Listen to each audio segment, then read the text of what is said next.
just another day. I've got to go to Pune and come back to Mumbai. There's a quick event happening there, so I need to be there for maybe an hour or so. It's 120 kilometers to where I need to be, and I've got no time to waste.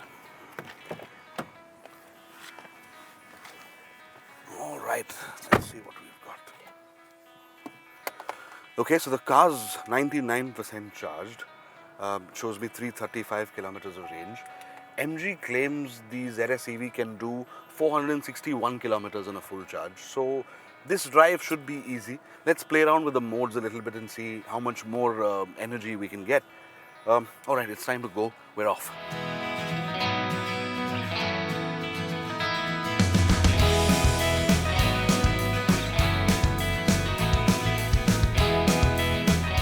The life of an automotive journalist is a rather privileged one. Swanky hotels, the opportunity to see the world, the best of food. But the greatest privilege of them all is to be behind the wheel of the coolest cars with a wide open road for a canvas.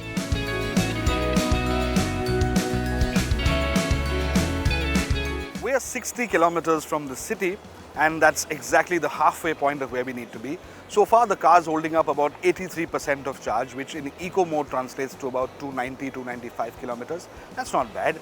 Now, the road ahead is smooth but a bit uninspiring, except that deliciously twisty bit going up the Khandala Ghat. That should be fun, although I hope there's no traffic, because traffic on the expressway can be absolutely nasty, and I don't want to lose charge.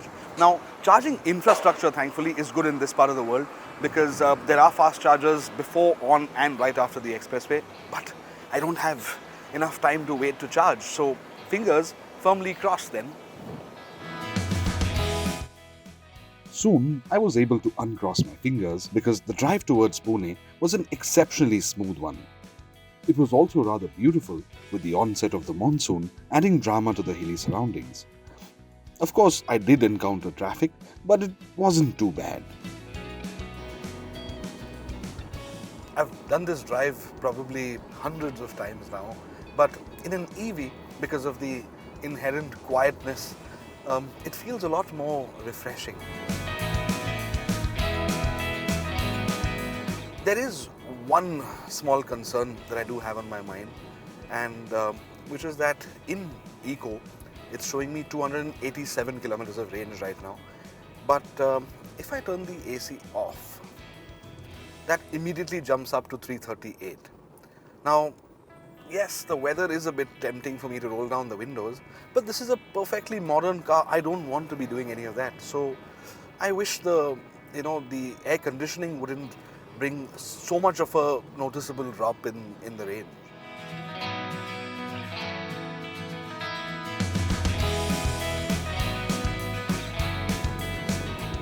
I'll be honest, I really like this cabin.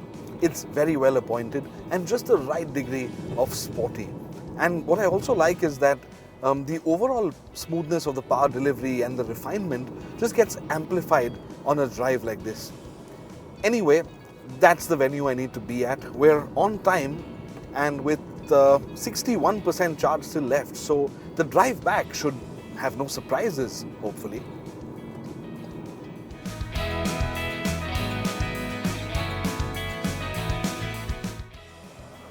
All right, we made it. 60%, good.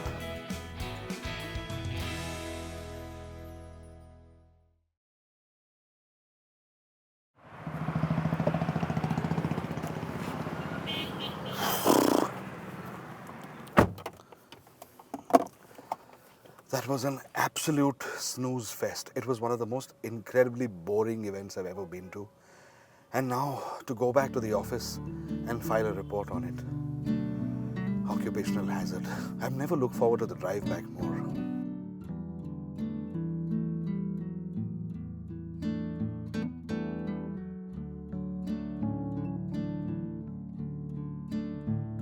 What I was also looking forward to was to take some time to truly enjoy the ZS EV. Obviously, being a petrol head, I never really cared to understand EVs and therefore couldn't get myself to accept them. There were, in fact, still are, so many myths around them. For me, the biggest was what happens when the battery is past its prime. Well, apparently, nothing really. With the ZS EV, for example, you get an 8-year or 1.5 lakh kilometer warranty on the battery, which means your ownership tenure is simply taken care of.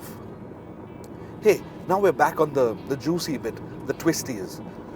This time we're going to switch curse to 3, the strongest setting.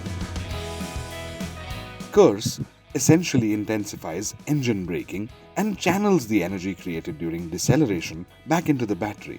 So technically, the ZS's motor turns into a sort of generator. This is a different kind of fun. I could get used to this. A little while later, we had arrived. A 250-kilometer road trip, a lot of work accomplished, and the ZS still had over 30% charge still left. That was more than enough to get me home.